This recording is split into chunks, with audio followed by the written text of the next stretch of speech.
I will introduce you to discuss this later, but in accordance with our traditions, we want to open these important and educational meetings with blessings, and I will now call upon Mr. Jelu to give us the blessings according to our traditions. Thank you.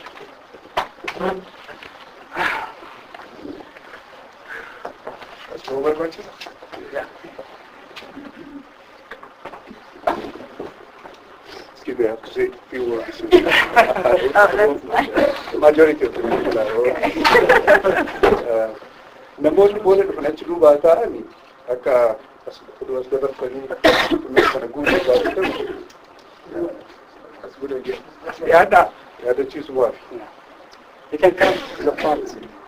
Yeah. Warri booda duubaa ta'anii booda dhaga'uu maal jedhu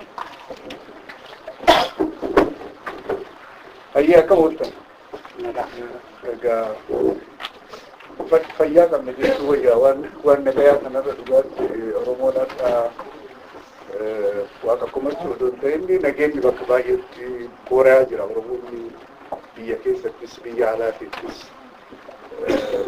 nagaa qabu tokko miti uffataa qabu tokko miti garuu fayyaa hin qabna. Akkanuma walitti dhufnee rakkoo qabnu kanneen walitti mari'achuu fi walitti dhufuun waan hedduu barbaachisaadha. Haala namni sirrii abbaa biyya ollaatti baqatee keessa jiruu fi biyya keessa jiru quba qabna.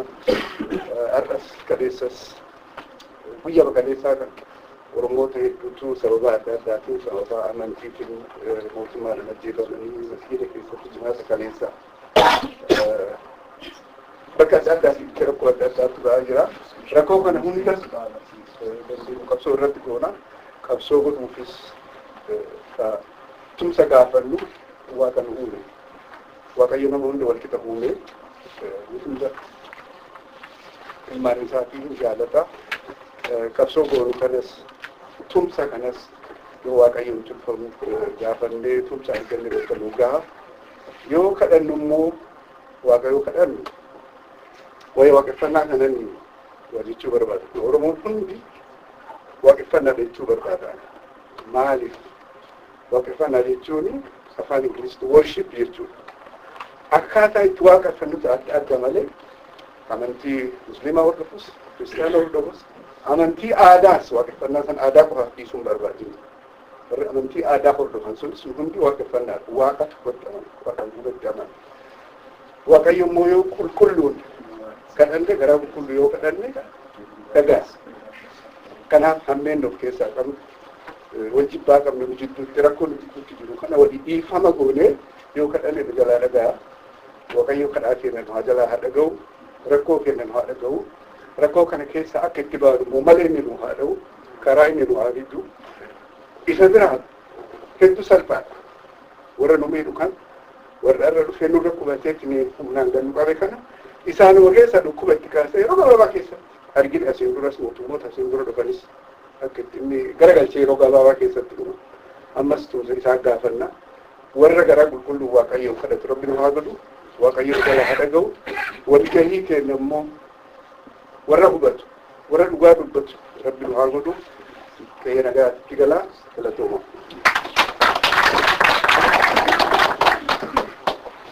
On behalf of our community organizations, I would like to thank Mr. Jelu for these important and kind words.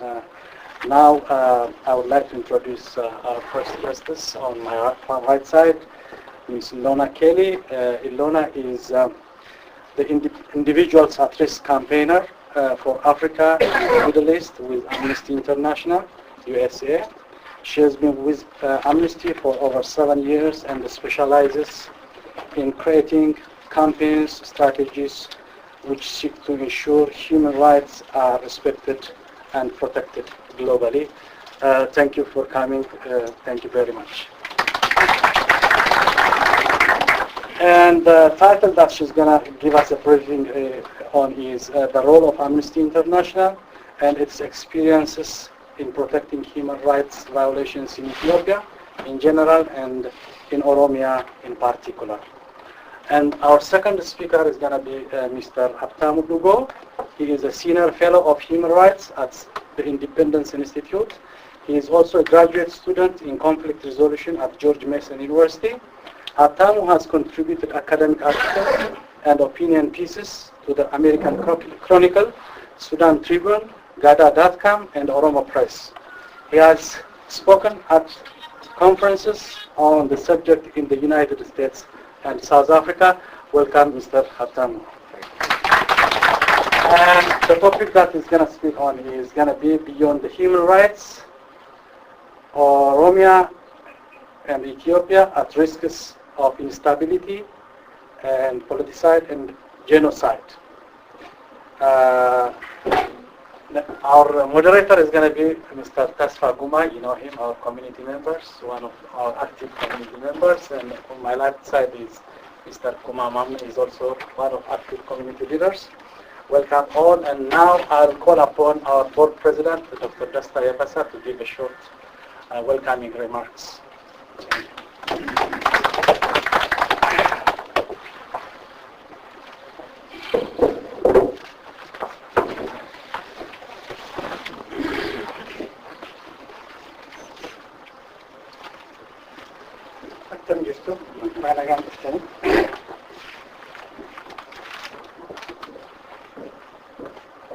Good afternoon, everybody.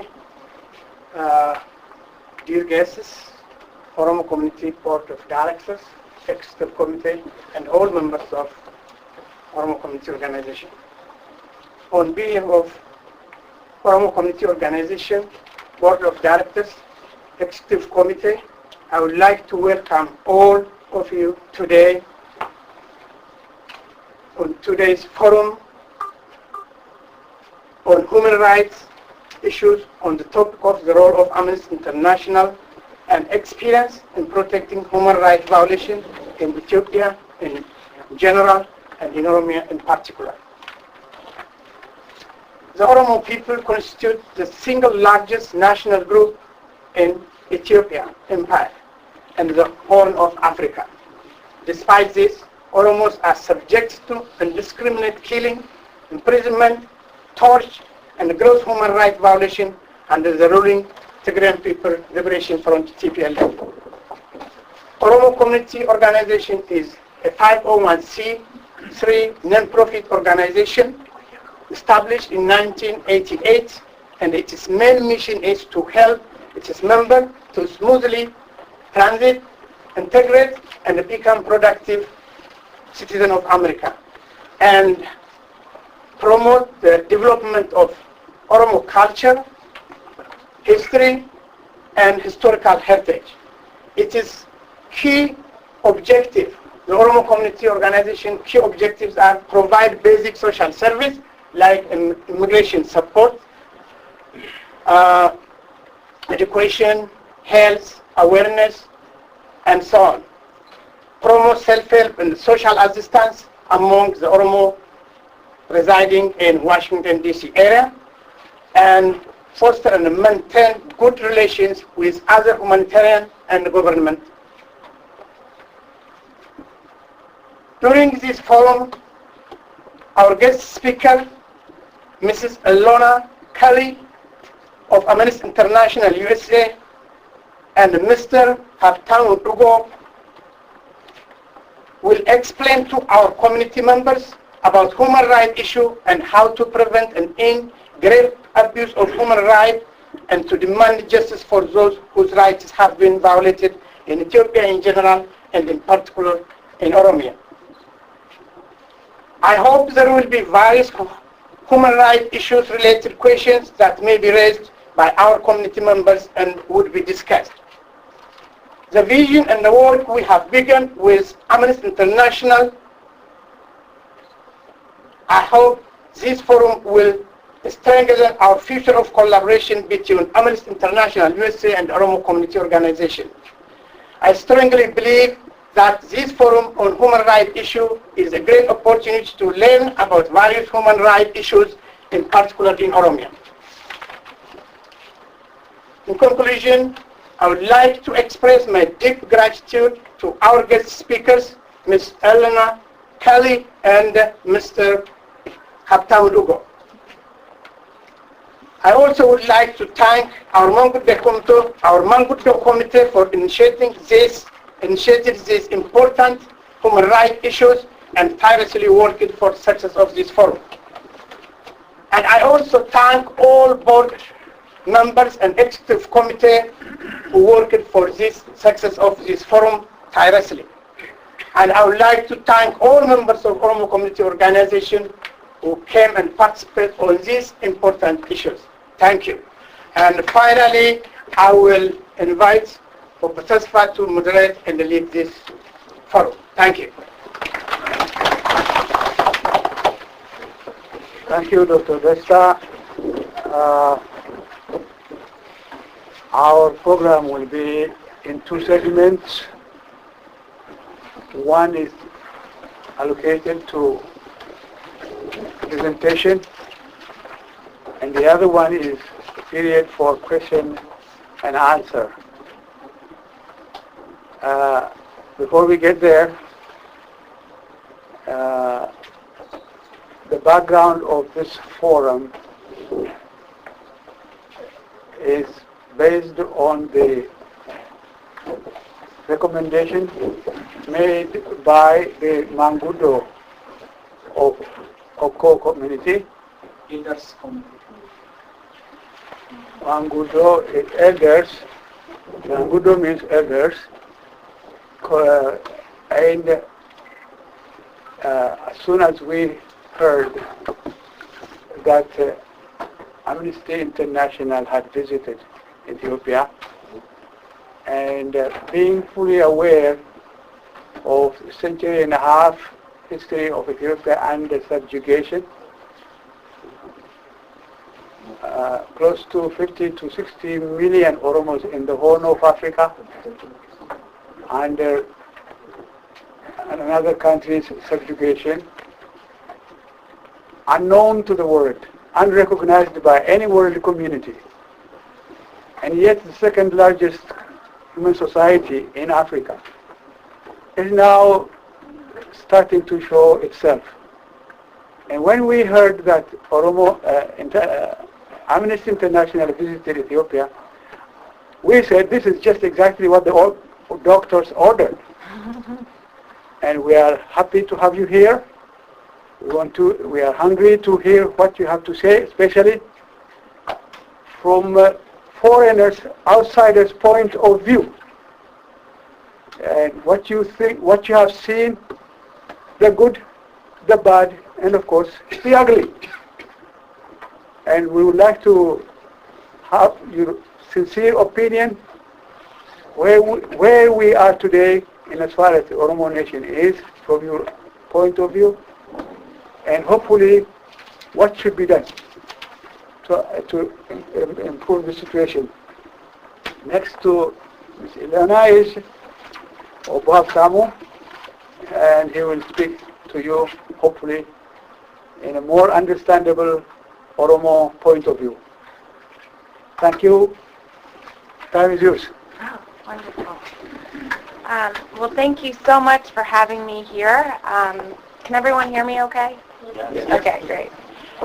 It is an absolute pleasure to be here, and I'm just really excited about this opportunity to share some of the most recent findings in terms of the Amnesty's reporting, and then to engage in a dialogue about your experiences, share questions, and hopefully, as was mentioned, that this is an opportunity to create a partnership that we can work together on in the future. Amnesty International, I know many of you are familiar, but just in case you aren't, it's a global movement of more than 3 million supporters. We have members or supporters in over 150 countries worldwide, and we campaign to end grave abuses of human rights. Our vision is for every person to enjoy the rights enshrined in the Universal Declaration of Human Rights. Amnesty is independent of any government, political ideology, economic interest, or religion, and we are mainly funded by our membership. Our members are the cornerstone of our activities. They take up human rights issues through letter writing, online and offline campaigning, demonstrations, vigils, and direct lobbying of those who with power and influence. And so before I get into, or just to kind of frame this, in terms of the role of Amnesty, we do our own independent research and publicize and really focus on shining the light on human rights violations worldwide and recently in Ethiopia. And so, and that's really what I'm going to share now is what we've been focusing on, and then I encourage questions and a dialogue. So for the past couple of years, we've done a fair amount of research focusing on the crackdown on dissent and freedom of expression in Ethiopia. And that's come or related to the passages of two main laws. The first one was passed in February 2009, and that's the Charities and Societies Proclamation. And this law in particular has had a devastating effect on the human rights community in Ethiopia, crippling the ability for organizations to work. One example of the severe implications of this law is as it relates to the Human Rights Council, also called the Ethiopian Human Rights Council. Many of you may know that this is one of Ethiopia's oldest human rights organizations. It was established in 1999 when the current government took power. And throughout its existence, it has, the Ethiopian authorities have shown hostility on human rights work, and the council in particular, in creating a climate of fear. Now, this most recent proclamation now further exacerbates this climate of fear. Let me see, I actually, oops, well, can I, well, it's fine. So I had a slide that outlined some of the specific restrictions around, oh great, thanks.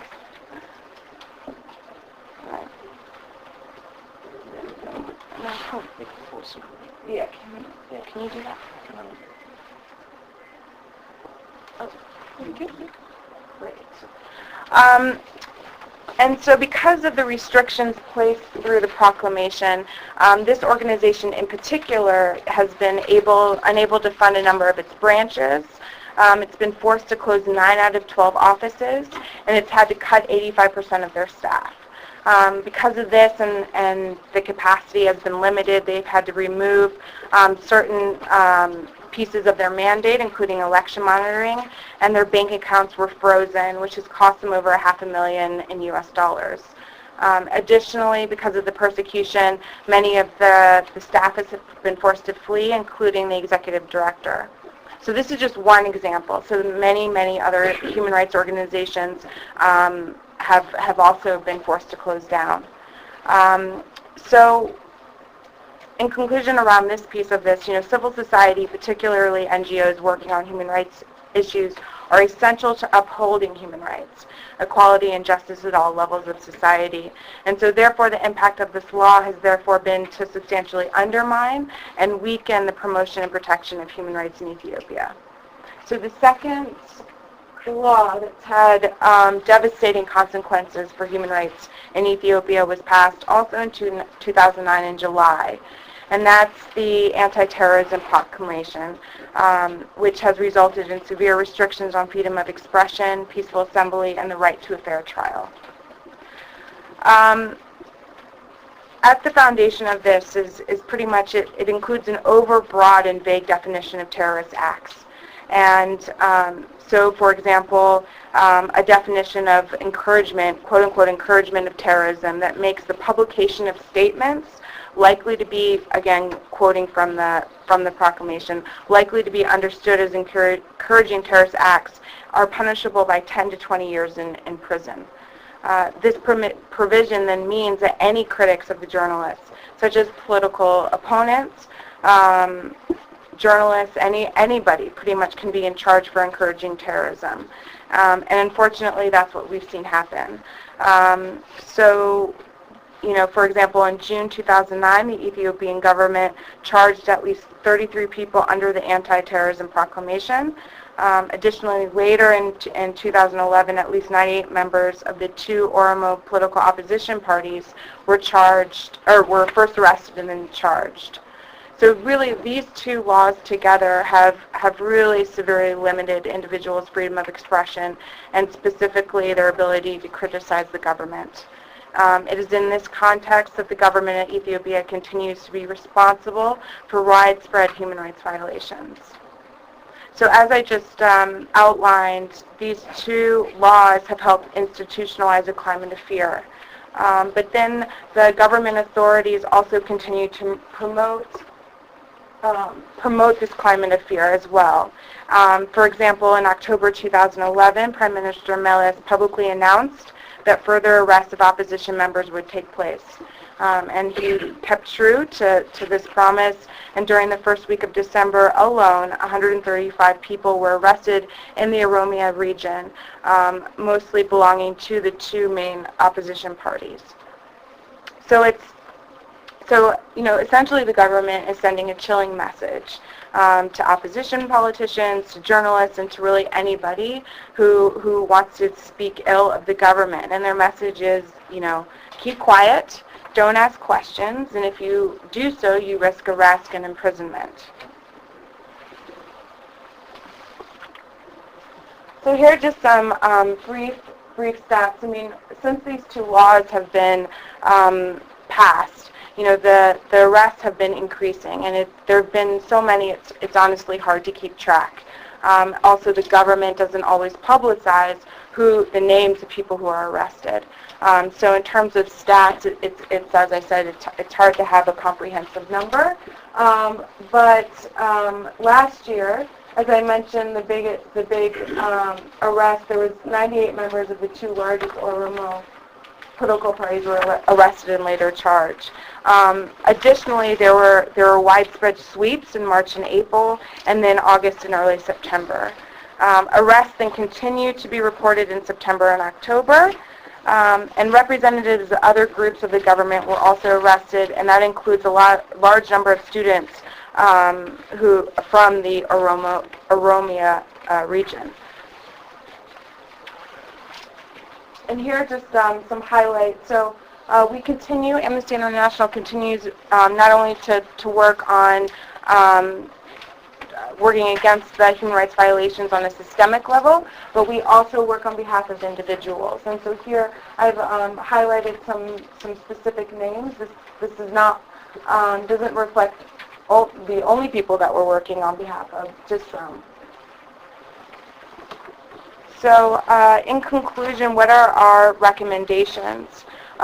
First and foremost, we are calling on the authorities to observe their obligations under domestic and international law to protect and promote freedom of expression by immediately ending the practice of arresting those who hold different political opinions. The Charities Proclamation, the Anti-Terrorism Law, and other laws should be amended to bring them in line with Ethiopia's domestic and international legal obligations. The authorities must cease the targeting of journalists who are conducting their legitimate professional work. And the Ethiopian authorities must cease to use the criminal prosecutions to silence the freedom of expression of opposition politicians, independent media, and other groups critical of the government. That's just some highlights. As you will see, what's on the screen is some more. So what is Amnesty doing, and what are some next steps? So as I said, Amnesty is continuing to work on these issues through researching, publicizing, and taking action. For example, next week there's World Press Freedom Day, and we're highlighting the case of several Ethiopian journalists. Our researcher for Ethiopia will be here in mid-May, and we're going to be doing a number of visits with government officials here in the U.S., urging them to do all they can to pressure the Ethiopian government to support human rights. As you know, the U.S. government is a major donor to Ethiopia, so they have a lot of their word has a lot of weight. and working in coalition and working in partnership. So I'm excited about this opportunity and working together and having this dialogue. So thank you.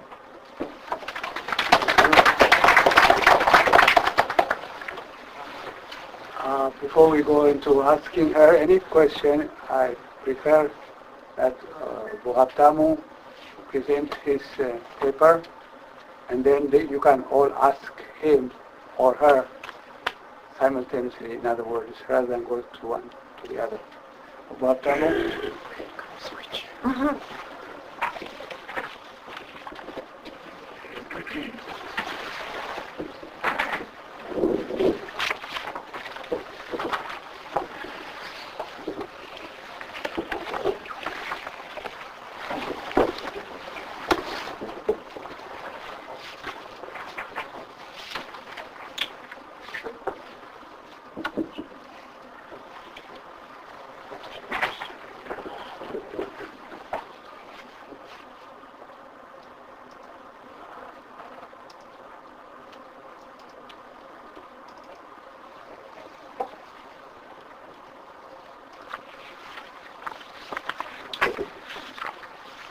No, Kalcha Kamultani.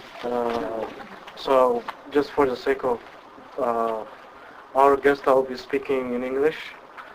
So, this was part of the paper I presented at Harvard University on a conference organized by the Oromo Studies Association about a couple of weeks ago on the topic of human rights, democracy, and the role of international community in the broader Horn of Africa. So I'll be speaking very briefly about this topic in a clearer and simplified way. So beyond human rights, Oromia and Ethiopia are risks of instability, politicide, and genocide. She's already outlined the important work that Amnesty International is doing, but the data from human rights organization tells us something. It's a sign of something bigger. It's as a sign of something bigger that will come, that needs to be prevented. So my focus is, I actually argue that the things that are going on in Ethiopia actually exceed rights violations. So my presentation is going to contain the argument, the context you all know, so I'm not going to go in details into the context.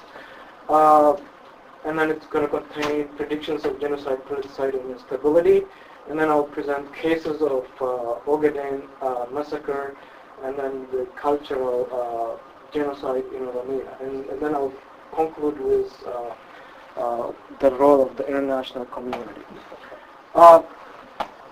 So my basic argument is like human rights abuses actually take place anywhere in the world, in any country. What makes human rights abuses in Oromia, Ogaden, and Ethiopia, and the Horn of Africa unique? What makes it different from like an abuse against the Tigrayan or an abuse against an Amhara? What is different about human rights about Oromo? So, I'll look at patterns based on some predictions that were done by other scholars. I could go.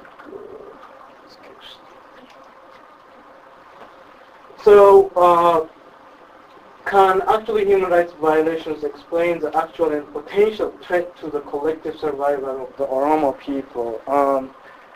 And then why are the cases of Oromia and Ogaden unique, as I've already said? So basically, I've already summarized for you, like the tendency, we appreciate a great deal the work that Amnesty International does. This is not in any way to undermine the work of the international community, but we're saying, I'm saying that human rights shouldn't be viewed as isolated instances of abuses, that are similar in other countries, including the developed world. So I see that as Amnesty does, that's a collective kind of punishment that singles out and persecutes the Oromo on a scale that is highly disproportionate to the way the mainstream Amhara Tigray groups are treated in the Ethiopian Empire. So the isolated cases of human rights violation against Amhara and Tigray actually do not rise to the level of collective violence. We haven't seen instances of Amharas being isolated and targeted and their villages being razed to the ground. Or we have not seen a case of the Abyssinian North where their land is sold to foreign so-called investors. So it's different. The level of seriousness is that I'm not overrating the case of abuses in Oromia, but I'm just describing what's going on. So my methodology was to kind of look at general trends in human rights based on statistical information from a group at the University of Maryland. So I did look at, reports by Amnesty International, Human Rights Watch, the Human Rights League of the Horn of Africa, which is an indigenous Oromo human rights organization, which is doing a wonderful job. And I reinterpret and contextualize those for the Oromo. Because today everybody in Ethiopia claims the abuse of human rights, which is good because it actually becomes a common platform around which everybody can rally, but also it's not the same.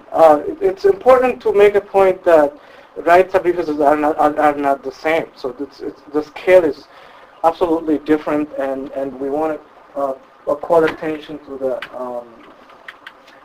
So the context, actually, human rights abuse is just part of the larger conflict over the Oromo quest for self-determination and autonomy, and the Ogaden question for self-determination and autonomy. And in cases of people demanding the right to self-determination, we know that actually the scale of human rights abuses can actually rise to even genocidal levels, as we have witnessed in Rwanda and so many different Eastern European countries. So there is an ongoing intrastate conflict between the Oromo Liberation Front since 1973 with the goal of emancipating Oromia. So this is the context that drives everything. It doesn't mean that all Oromos are, OLF or OLF supporters. They might as well be, but this drives the whole thing. So the asymmetry between the resource by the TPLF and the EPLF and the Oromo Liberation Front has created a situation. Oh, okay, I'm sorry about that. So, okay, I can actually sit it. So,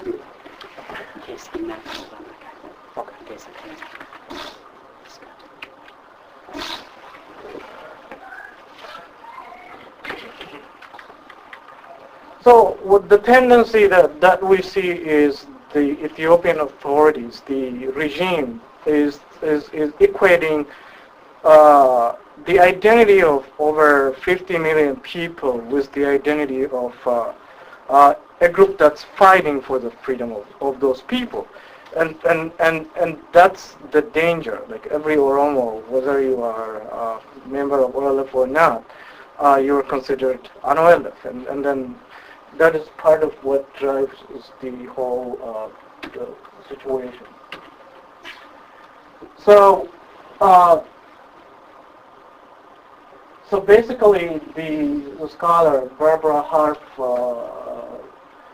did a prediction of politicide and genocide. Just politicide is just to kill a group of political organizations, for example, the Oromo Federalist Movement or the Oromo National Congress or even the OLF in 1992, were politicized, or they were just, you know, shut up, and the political organization was paralyzed. So basically what's happening, the Oromo are defined primarily, the Oromo identity as a people, as a nation is politicized in Ethiopia today, more than anybody's identity. It's politicized. That politicization of Oromo identity by the incumbent led to, you know, equate OLF and the Oromo people. So basically, if you look at this number over here, in terms of like future possibilities for genocide, Ethiopia is ranked 6, not in Africa, in the world. Okay, 6 in terms of like, it's actually worse off than Somalia, a neighboring regional country. So it's up there in with other countries with similar trends. So again, this is an estimation of risks for instability. What human rights abuses tell us is, like, you know, there is an ongoing instability in Oromia, Ogaden, and in general in Ethiopia and the Horn of Africa as a result of governments failing to respect human rights and democracy for the majority. A group as large as Oromo cannot be ignored as it has been. So basically, the study of the trend is just very abstract. It doesn't even talk so much about where it is. It just says Ethiopia. So when it's Ethiopia, anybody can claim that source of instability, the trend comes actually straight out of Oromia and Ogaden, and driving up the rank for instability for the whole country. So it's not like exactly the situation in Tigray, human rights abuses. I have never heard of it. Maybe near the elections, a couple or 3 people were killed in Tigray who were affiliated with the opposition, but it's never been, it's been privileged and protected. So, whereas others are isolated and targeted. So in Ogaden, for instance, the country has been, according to reports by Amnesty as well as Human Rights Watch, the government of Ethiopia has been following a scorched earth policy, burning 5-6 villages to the ground, basically with the human, in the name of fighting the Ogaden Liberation Front. And then the civilian case, where like the identity of the civilian is equated with the identity of the militant actor, so essentially contributing to the demise of, or maybe the destruction in Ogaden. This is an image of like the villages that were razed to the ground in Ogaden by Human Rights Watch. And then trends are happening in Gambela as well that are similar in terms of land grab and so on. So a lot of these things are happening in territories that are outside the traditional Abyssinian homeland in the southern part of Ethiopia. So for Oromo, as far as the Oromos are concerned, we have evidence that actually there is an intent that the government has declared in 1989 in its party journal called Hizbawi Adara.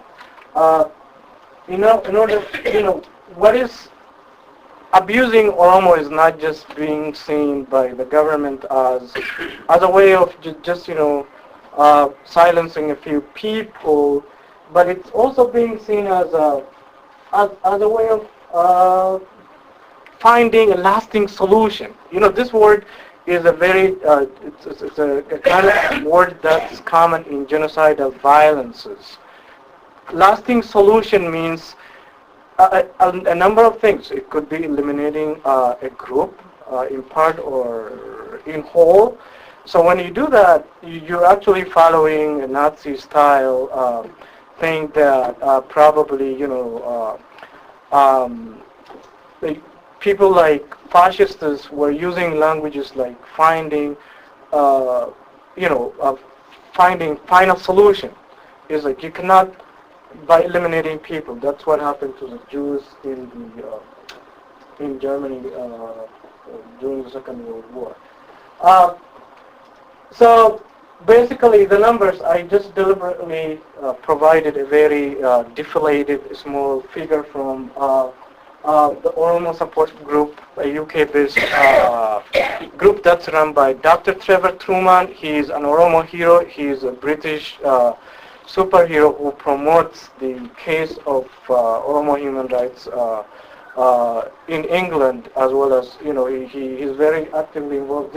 He tracks the killings. So far, he reported over 4,000 deaths and over, close to 1,000 disappearances. So it's not possible, as you already mentioned, to exactly find an aggregate figure or a number that actually tells you what's actually going on. The EPRDF thrives on shutting the world, the outside world, from knowing. It shuts out information. It blocks out information. Reporters can't survive. We know that in Ogaden, a lot of journalists were jailed in the name of terrorism and so on, and so is in Oromia. So they don't want this to be revealed. So we don't know the exact numbers of people who've been dead, but we can make estimates based on evidence we have. So the Oromo and the Ogaden and the Gambela now, under a number of reasons, are targeted for collective punishment. One, currently, after I presented this paper, there is a new development, for example, in Oromia, where the government has introduced a new branch of Islam, which is Al-Habasha, Al-Habash, and it's an imposed form of religion that violates the religious freedom of the vast majority of Muslims in Ethiopia, including those in Oromia and Ogaden. So, as you know, already over 10 people are being killed in the RC area of Oromia in connection with the imposition of the foreign religious idea in a country which was historically known for at least religious tolerance, if not, for ethnic tolerance. So the prison situation, it's a pure racism where the Oromos actually make about 99% of the prisons in Ethiopia, including camps, concentration camps, sort of like a and then torture prisons like Makalawi and so on. So this number was given by C. Abra, who was himself in jail after splintering from the TPLF in 2001 over the Ethio-Eritrean war. Even people who are part of the government are witnessing that the government is carrying out an abuse at a really large scale. Nagaso Bidara, who was a president, I think 1995 to 2000, said over 25,000 political prisoners. Do you find it's like, for example, after the 2005 elections, you can find some Amhara and Tigray political prisoners. But before that and after that, now the political prisoners in Ethiopia, mostly everybody agrees that it's Oromo or other people from the south. So this is a new development of collective punishment called land grabbing. There's a land grab development, which is a direct state-led collective punishment. State-led, because as we all know, a lot of lands are being leased for about 100 years to Indian, Arabian, and some European, and to an extent to even companies from the West. So those companies that go in know the country Ethiopia, right? They don't know the internal dynamics, or they don't care to know what's going on inside the country. So when they go in, they take the land thinking everybody is the same, because everybody is black, everybody looks alike. Nobody sees the difference between the Oromo, the Tigray, or the Mahara, because everybody looks alike for foreigners. And then the government has a propaganda of pushing for, what is growth and development project, the Hidase Gidib, and whatnot, a lot of the pseudo-development activities. In the name of that, land is sold to so many different people, and evictions, massive evictions. So this is important because land is who people are, actually. You take away land, a piece of land, in a country where the majority of people are peasants, you are actually killing them directly. I can argue, a lot of people do think that indigenous people whose livelihood depends on land, when you take it away, you totally alter their lifestyle, and you paralyze them. It's an act of sort of collective violence, to understate it. I don't want to say genocide. So the cultural aspects of the violence against the Oromo, especially, the government has been claiming it has given linguistic and cultural rights to the Oromo since 1992. But there has been a serious reversal in that, because TV programs and radio programs that broadcast in Afan Oromo have been shut down since 2008. And then people are discouraged to openly speak. It's almost like people feel guilty and criminal walking on the roads of the capital cities. This is very serious. People don't find it easy to talk on the phone to their friends, while you have the Amhara or the Tigray who actually confidently can speak their languages in an Oromo territory. So there is some racism that goes on there. So it's not a normal situation where so the assimilation and homogenization policies is being brought back.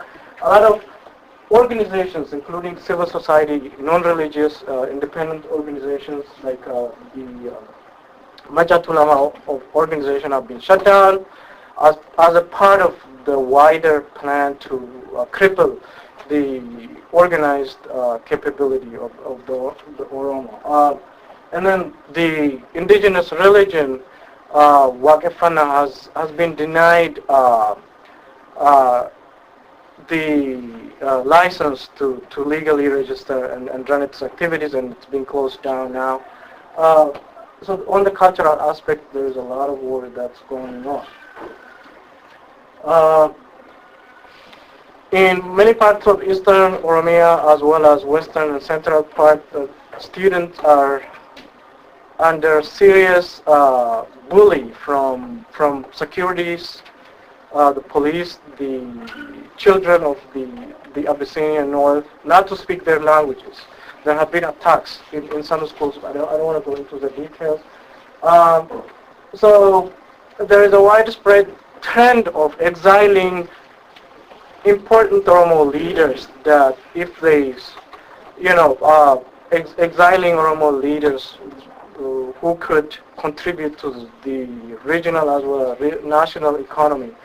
So many people, journalists, academic people, activists, ordinary people are being exiled, and then refugees are being targeted in the neighboring countries. So tell me if this is the same as individual instances of human rights violation, like, for example, jailing Burtukan Midaksa or jailing Sige Abraha and releasing him or whatever. Is this the same thing? So the scale is huge. We want to highlight and call the attention of the international community about the deep racism that's practiced by the ethno-nationalist forces of the Tigrayan elites, the elites. And then very striking of all, in most abusive states in the past, for example, apartheid South Africa, we've seen where white people came out and opposed gross violence and against the blacks. And then now, we do not see the same or even a little response from the Tigrayan side coming out and saying, oh, do not isolate and target these people in the long term. We're going to be neighbors. So there is no opposition, right? There is ethnic loyalty towards the ruling elite state.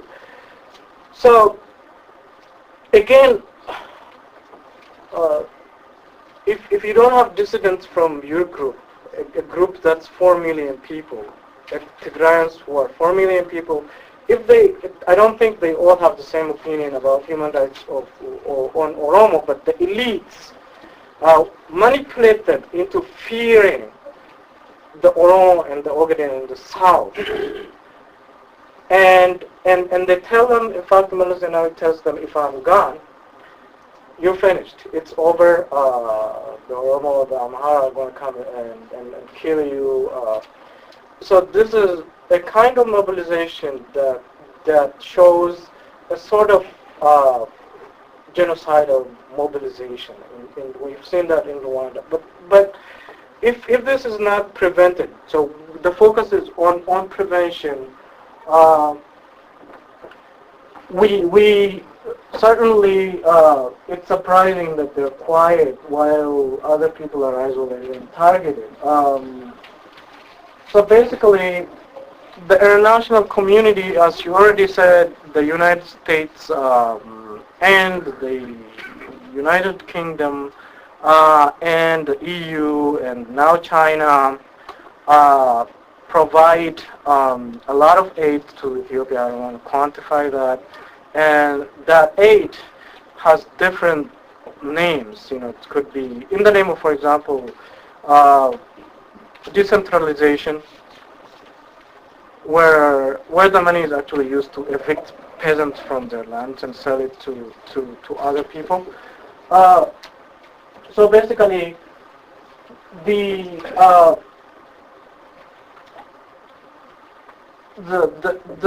predictions, I'm going to be winding down right now, I'm going to be finishing. The predictions tell us that the international community is essentially silent, and when they're not silent, they don't impose sanctions like accountability. You could blame us on a TV or something, and then if you don't hold them accountable, then you're not doing anything better. You could write and generate reports on him, but if there's not actually, like, for example, if the aid is not withdrawn, or at least threatened, if the West doesn't threaten to withdraw the aid, if the West doesn't actually hold it accountable to really stop what they're doing, then in fact they have abandoned their responsibility to protect people who are suffering under a failed state, which the Ethiopian government did. It's just one person just recently came from Finfinne, Ethiopia, and I spoke to him. right now, what holds the country together is not even the TPLF army. It's not. It's the moral fabric that religions are becoming the last resort of people. People are not killing each other as much as the government wants them to, because of religions. But that trend is changing very fast, because we're seeing that the TPLF is actually pitting different groups. Also, the pitting, like, I really want to raise this because, like, human rights groups actually don't realize the a form of indirect human rights abuse, which is called pitting different ethnic groups against each other. They actually remove their responsibility by just hiding behind a group, arming them and getting them to kill each other. Nobody's going to come you're going to say it's just like an ethnic clash between Oromo and Somali, or between that group and that. That's like rising right now in the country. So we would, I'm done, don't worry. So pretty much this is it. The way forward is for the international community to realize that ignoring people like the Oromo, whose land is strategically placed, have the most population in the Horn of Africa, and resource-wise too, if you ignore the respect of human rights, and then you're going to have instability, politicide, and even there is a possibility of even having genocide. So thank you so much for it.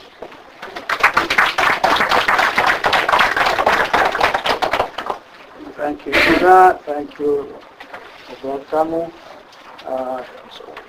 I think extremely important issues have been touched upon. Some we have heard, some we have not even thought of happening. Many are taking place right now. And now,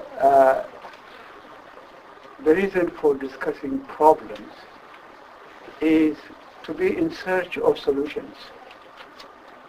And we need to find solutions now, tomorrow, or for a long time to come. Those who are dying day by day have no time to wait for such things. We would like to really listen to everybody's contribution. What should be done to alleviate such deprivation of human rights, life, liberty, and pursuit of happiness? When you come to international participation, I have some difference from our Habtamu. But they are not only